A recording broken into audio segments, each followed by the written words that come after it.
Hello. I always feel awkward on that first. Hello.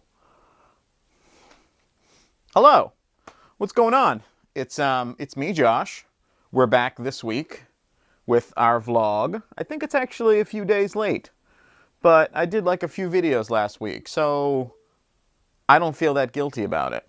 My computer made a noise. That's why I'm like, So, if you didn't check them out, I made a few videos last week. I did my car vlog, which I explained where I've been to a captive audience of, I think, 14 views?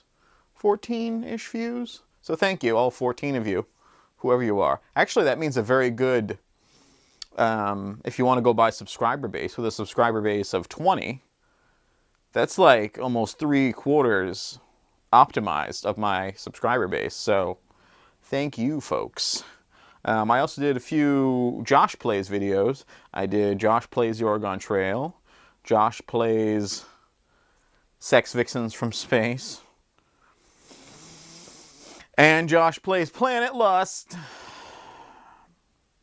The Oregon Trail video actually did that as a test to test my screen capture on my Mac. And I actually didn't mean to post it, but then I got playing, and I'm like, well, I'll just post it. I mean, who cares? Who cares?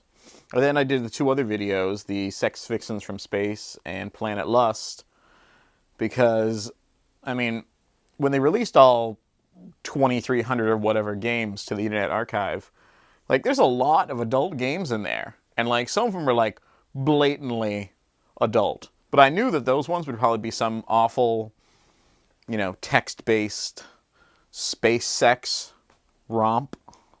And they were awful, and, oh, God, so bad. So check those out if you have, you know, an hour and a half to spare between the three of them. I would appreciate it. If you don't, that's fine, too. I just realized I'm not wearing my glasses, which is weird.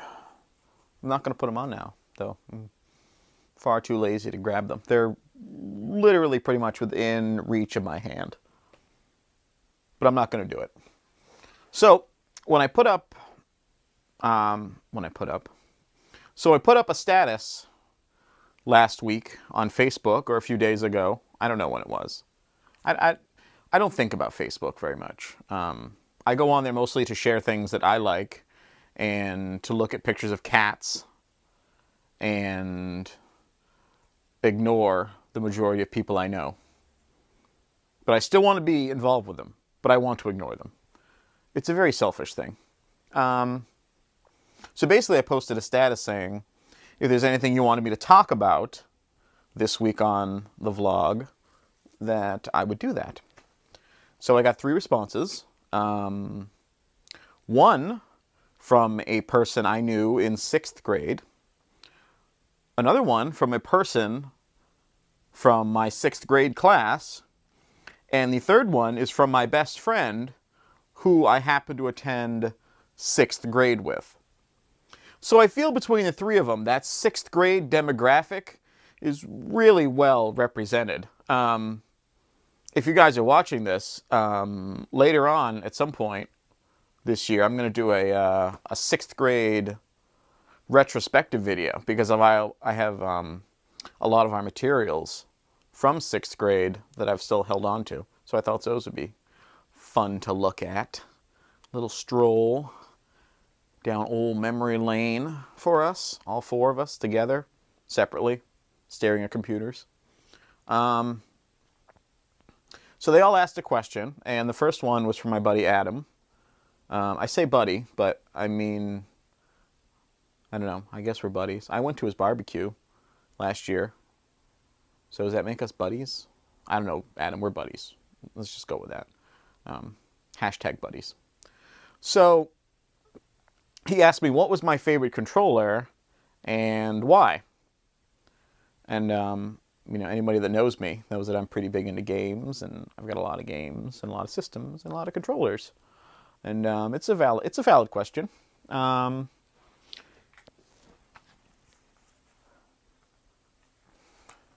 This This is my favorite controller. The Power Glove. No, I'm kidding. This thing's awful. It's much more useful as a controller than as a glove. It's cool, though. I mean, I always wanted one as a kid, real bad. I didn't even know what it did. I just wanted to wear it and play. I had no idea that there was crazy motion controls involved. So yeah, the Power Glove is so bad, but it is really bad. My favorite controller actually is this one, the Super Nintendo controller. I still think it just feels the best in my hand. Like, you hold it and it just melts into your hand. I mean, the L and R buttons are perfect. All the face buttons are right where they should be. I mean, you get that, like, thumb wear from D-pad use after, you know, a few hours, days. But I mean, that was just something you dealt with back then. You just knew your thumb was going to be raw. I mean, so yeah, Super Nintendo, definitely my favorite. And I mean, Super Nintendo really paved the way for all of these, you know, all the versions of the PlayStation controller since the first one. And definitely the Xbox, Xbox 360, and even the Xbox One controller. Basically, all of their designs are due to the Super Nintendo controller. So, that is that. Next, my buddy Jason wanted to know where his Extreme Mix CD was. So, for people that don't know, which is going to be the great majority of everyone that happens to watch this, especially people that would happen to watch it on YouTube who don't know me. So shout out to you people who don't know me. I put a status up on Facebook saying this year I'd try to make mix CDs for Christmas for people. And I said it had to get a certain amount of likes and then I'd make them. And basically it didn't, so I didn't bother. But Jason, rest assured, I did make a playlist of songs in iTunes to burn to CD, and I even bought a label maker kit, and I did the whole shebang. So I will mail you a CD.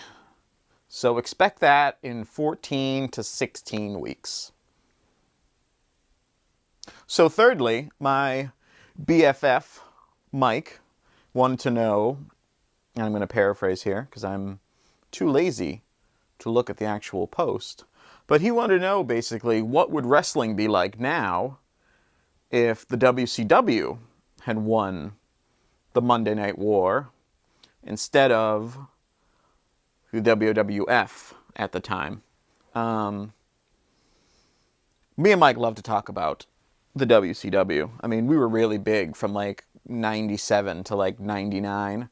That, like, prime ridiculousness time of the WCW. When, like, NWO was going crazy. There was, like, 14 other WOs that were going crazy. So, yeah, I mean, he basically wants to know what I think if, you know, Eric Bischoff and co. were still in charge today. And I'll tell you this, like, here's what I predict. Hogan would still be champ. Because who else would they make champ? They'd never make anybody else champ. They might have made Macho Man champ, maybe, but probably not, because Hogan wouldn't stand for that, hence the whole Wolfpack thing. But Hogan would still be champ. Goldberg would be on his second streak at about 755-0 at this point, and hopefully he wouldn't get, like, you know, tased at Starrcade again. It would be awful. It would be really awful. It would be ridiculous. I mean, it would be hilarious. It would be hilarious and ridiculous. It'd be ridiculous.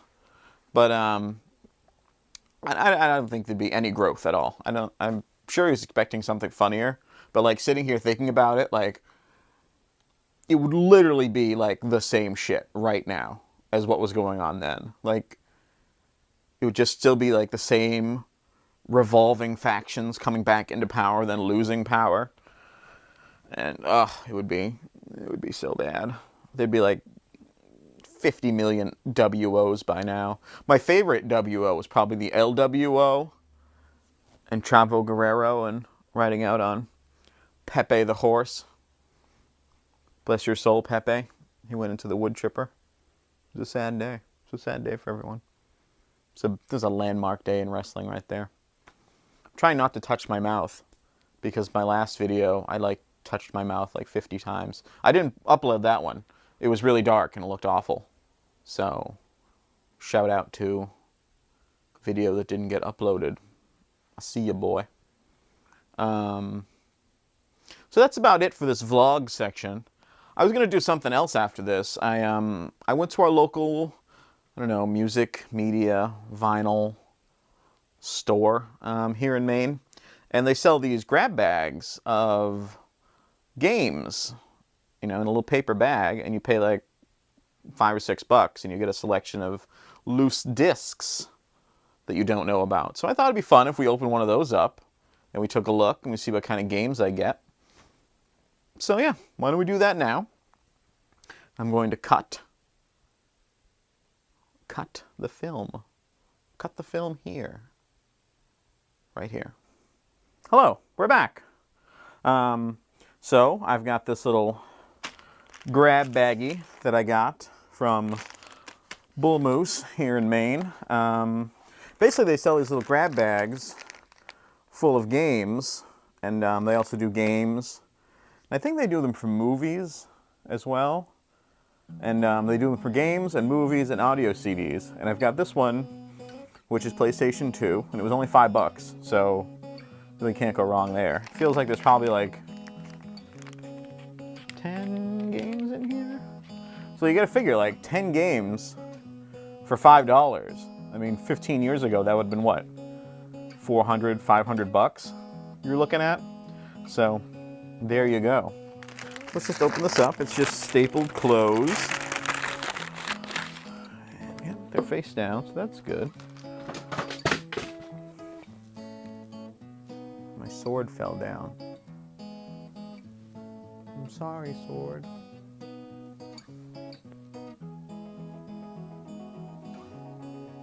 Oh well. No time to cry over spilled swords. That's what I say. I've said that for like at least 8 or 9 years now, in case you're wondering. So, I got these face down, so I'm going to show them to you first before I see them. Isn't that exciting? Wow. Mind-blowing stuff. So let's go. So here's our first game.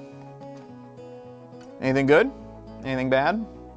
Good or bad? Bad or good? Good or bad? Bad or good? Good or bad? Bad or good? It doesn't matter, 'cause my disc is made out of wood. That was a small musical interlude for no reason. Gran Turismo Gran. I was gonna say Grand. God forbid. Gran Turismo 4, the real driving simulator. This was 2006. So this is kind of like the height of PlayStation 2 technology. Yeah, red stripes, so it's greatest hits edition. So, I mean, I don't think I'll play it. I've never been much of a racing guy. I had Gran Turismo 2, I want to say, for PlayStation 1. And it was kind of interesting, but like that super accurate racing just loses me. I'd much rather be like into an arcade kind of racer. So anyway, next we have, I can kind of see the stripe at the bottom. That's why I'm trying to line it up for you. Anything good? American Chopper from Discovery Channel, 2004. You know, say what you want about licensed games. There's some good ones, there's some really bad ones. I've never played this, and I don't know what you do. I'm gonna assume, for the sake of argument, you build motorcycles, maybe? But, I don't know, maybe I'll check it out at some point. Oh, this is neat. We've got a, it's a purple or a blue bottom disc, depending on who you ask. I remember with my PlayStation 2, which was a beast, by the way, and I still have it. It's been highly modified Maybe we'll cut to a picture of it here. It's beastly. But I remember, you know, when PlayStation 2s were having trouble with them, the first discs to stop being red were like the purple and the blue back ones, and the silver back, like kind of DVD-based discs, lasted a lot longer. So what do we got? Oh, World Championship Poker. I don't know. It doesn't really interest me. Ironically, I actually have a case for this game, so that's good. I don't know why I have a random case for World Championship Poker. I'll let you see that right now. But yeah, I happen to have a case for this game, so good to go. Just never know, I guess. Up next we have... Is that it? I can see the PlayStation. I'm trying to line it up for you guys. I'm trying to make this the best I can for you. Okay? So back off. I'm just kidding, I love you. What do we got? Oh, Mercenaries 2. I remember playing the first Mercenaries game and really liking it. I kind of like that open sandbox kind of world where you just kind of ran around and did missions and stuff. Yeah, I mean, I might play it. I don't know. I believe this game was cross-gen, because I believe it was on PlayStation 3 and Xbox 360, I want to say. Yeah, I mean, I kind of feel like it's one of those stopgap games that happen like between Grand Theft Autos, where people are like, oh, I'm kind of tired of Grand Theft Auto, but I still want to shoot people. Oh, I'll play Mercenaries. So, the biggest offender now would be Saints Row. Saints Row loves to be right there in the mix. Can I see the thing? I can't see where the logo is, so I'm sorry if this is... Oh, there goes my computer. Got some kind of notification. I don't know what, though. So what do we got? Something good? Something bad? Something awful? Oh, Grand Theft Auto 3. Greatest hits. Grand Theft Auto 3 is probably my favorite Grand Theft Auto. It's the one I've put the most time into. I've played this all the way through, and Vice City. Oh my god. Computer, so many notifications. Sorry, I'm just blowing up right now. What can I say, you know? Social media, I'm about it. I played this one all the way through, and I believe I played Vice City and San Andreas all the way through. I played some of 4 and some of 5, so I mean, I kind of know what the deal is and the changes between them. This one is still my favorite, and I mean, this really one represents the biggest leap for Grand Theft Auto, because before this, they had that top-down view, and this one was the first one to actually immerse you, you know, in the world of Liberty City, and, you know, really, there's so many notifications, it's crazy. Really immersed you in the game. So, yeah, this is still the one I'll pop in if I want to play now. That, and I don't own any of the newer ones, so there you go. Alright, so next we have... I'm trying to line this up for you. Probably going to look like an idiot staring at it. Okay, there we go. Next... What do we have next? I'm talking about it like I already want to talk about it, but I don't even know what it is. What is it? Anything good? Anything bad? Remember to put music over all this, Josh, sitting behind the computer editing this now. Because otherwise it's going to be really quiet and awkward. Like right now. Yeah. So what do we got? Oh, Resident Evil Outbreak. I wasn't much of a Resident Evil guy. I played the first 2 on PlayStation 1. And I remember those being really good. I didn't get into the later ones as much. I really like 4 on GameCube, which is probably the best version of 4 on GameCube. Which is ironic, because you don't ever really... Nowadays, when you ever say the best version of something is on Nintendo. Not that I'm trying to start up that debate. I love Nintendo. But yeah, I mean, maybe I'll check it out someday, when my whole other library of games is complete. All right, there we go. So what do we got? Something good? Something awesome? Oh, Grand Theft Auto Vice City. Like I said, I was really big into 3. Vice City, I mean, it made a lot of improvements over 3. I mean, it did some things that you couldn't do in 3. Like I remember like you could shoot through windshields to kill people now and stuff and things like that. And motorcycles. Motorcycles was the big improvement in Vice City. I wasn't as crazy about it. I didn't necessarily care for that whole like 80s neon Vice City. What's the show I'm looking for? It's gonna kill me now. What's that show? The 80s show. Miami Vice. Miami Vice. Don Johnson thing going on. I just wasn't crazy about it. So next we have, what is it? I'm trying to line this up for you guys. I can't even see it. Oh well. Oh, Grand Theft Auto 3 again. Now I have like 4 of them in case like the first 3 ever break down. This one's interesting though because it's actually got like a set of initials written on here, which is a classic, you know, game-saving technique. Like, no, it's mine. It's got my initials on it. Back off. I remember I used to get games from my buddies as kids, and they would have like written on the back, "Property of James," and like stuff.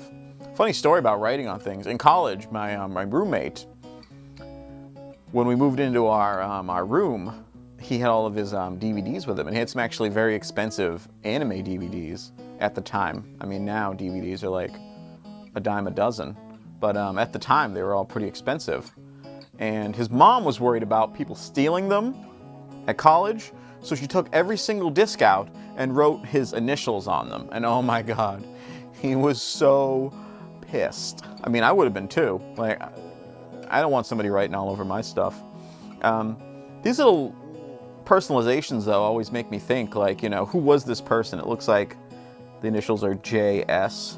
But I mean, I think, like, at the time, they cared enough to be like, this is mine, and I'm going to take care of this, and I don't want anyone to steal it. And now it's, you know, here in my hand.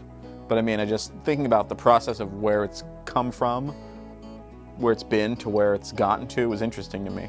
I have an Atari that has a sticker on it that says like, "Property of Stephanie," or something like that. I forget what the name is, but it makes me laugh when I see it because like I think to myself, wow, at this point in history, Stephanie was so impressed with her Atari, she slapped a sticker on it to be like, back off. Back the off. This is my Atari. Don't you touch it. So, that's always interesting to me, those little personalizations, you know, the human touch. So, here you go. Here's my little aside about human touches. If you want me to talk more about human touches in the future, just leave a comment below or something. But not bad touches. I'm watching you. So what do we got? Something good? Oh, Battlefront 2. This is actually a pretty good game. I remember Battlefront and Battlefront 2 both being very successful. If I remember right, Battlefront 2 made the step of actually including like Jedi heroes per se to the battlefield, so you had your hero characters. Kind of the way of like a Dynasty Wars or something. This game's worth like, I don't know, like 10, 11 bucks as is loose. I know the Xbox version is worth a lot more because I think at the time Sony and PlayStation had such a stranglehold that there just wasn't as many copies of Battlefront 2 sold for original Xbox. I could be wrong, I'm just spitballing here. Forgive me for not being a library of encyclopedia knowledge of everything ever video game related. I'm a little bit defensive today. Probably gonna offend some people. I don't want to lose my 20 subscribers. Sorry about that, guys. I don't know where it came from. Hopefully we'll get the new Battlefront this year from EA. They did some like teaser footage last year and some concept art, which is always fun. Oh, concept art. Yay! Show me something real. So, I mean, I think it has to come out this year with the new movie coming out in December and everything. So, that should be exciting. All right, last one. What do we think? Good? Something awesome? Like just a random copy of Rule of Rose thrown in for my own amusement? No, probably not. Oh, Battlefield. It's funny that I just said Battlefield because that's Battlefront. Battlefield 2, Modern Combat. I'm not much of a shooter guy. Like, I really like Gears of War. And I do actually own quite a few Call of Duties. I was really big into the World War II Call of Duties. The new ones, that's a whole other conversation. I really like Modern Warfare 1 and 2. Those ones I thought were really good. Since then, kind of downhill. Not really impressed anymore. Think they should take a break. I don't care how many studios they got working on it and how many years of cycle development they have. They need to take a break. Like, give it a break, guys. Like, we're saturated. We're so saturated. I feel like it's a like Rock Band, Guitar Hero levels now of saturation in terms of those games. They're just throwaway games. But yeah, anyway, I got off a little tangent there. A little tangent. We just went down Tangent Road, visited Tangent House, had some Tangent tea on their front porch. So yeah, I don't know if I'll ever play this. But like I said, I mean, here's this whole stack O games for $5 before tax, before sales tax. But I mean, again, what would you have paid for these, 15 years ago? I know they're not out 15 years ago, but in general, like, price structure wise, like new, that would have been crazy. So yeah, that's exciting. I'll just put these down here with their little baggie. Bye games. But yeah, like I said, I've got more. I've got this one, which is 15 audio CDs. So that's kind of cool. So we can like open this up and see what's on these audio CDs. And worst case scenario, I've got 15 new CDs full of music to rip to my computer and never listen to. Because I don't seem to stray outside like that top 200 listened to on iTunes. Which really is funny because it like perpetuates itself. So by keep listening to the top 200, they're going to stay the top 200. So it's interesting. It's like an eternal motion machine.